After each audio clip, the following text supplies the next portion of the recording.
ഗാന്ധി ജയന്തി വാരാഘോഷത്തിന് സമാപനം കുറിച്ച് തഴവ മുല്ലശ്ശേരി മുക്കിൽ മഹാത്മാഗാന്ധി അനുസ്മരണം സംഘടിപ്പിച്ചു. ഇതോടനുബന്ധിച്ച് പുഷ്പാർച്ചനയും നടത്തി.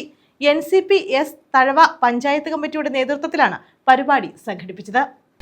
ഗാന്ധി ജയന്തി വാരാഘോഷത്തിന് സമാപനം കുറിച്ചാണ് തഴവ മുല്ലശ്ശേരി മുക്കിൽ മഹാത്മാഗാന്ധി അനുസ്മരണം സംഘടിപ്പിച്ചത്. പുഷ്പാർച്ചനയും ഇതോടനുബന്ധിച്ച് നടത്തി.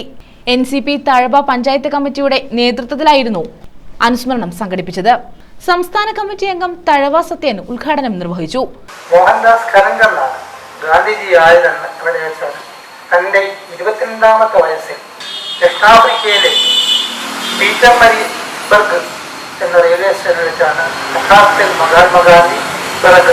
കാർത്തികേയൻ അധ്യക്ഷത വഹിച്ചു. മനുഷ്യാവകാശ നീതി ഫോറം കരുനാഗപ്പള്ളി താലൂക്ക് പ്രസിഡന്റ് മഹർഖാൻ ചെന്നല്ലൂർ മുഖ്യപ്രഭാഷണം നടത്തി. നമ്മുടെ ഭൂമിയിൽ ധാരാളം പേർ ജനിച്ചു മരിച്ചു പൊട്ടിക്കൊണ്ടേയിരിക്കുകയാണ്. അനേക വർഷങ്ങളായിട്ട് ഇതിങ്ങനെ അതിദുരിതം നടന്നുകൊണ്ടേയിരിക്കുകയാണ്.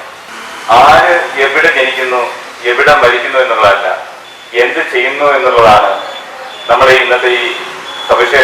അളകപ്രസാദ്, ഹസൻ കുഞ്ഞ്, സുനിൽ ബ്രില്യന്റ്, ഹരികുമാർ, ഗോപാലകൃഷ്ണൻ എന്നിവർ പങ്കെടുത്തു.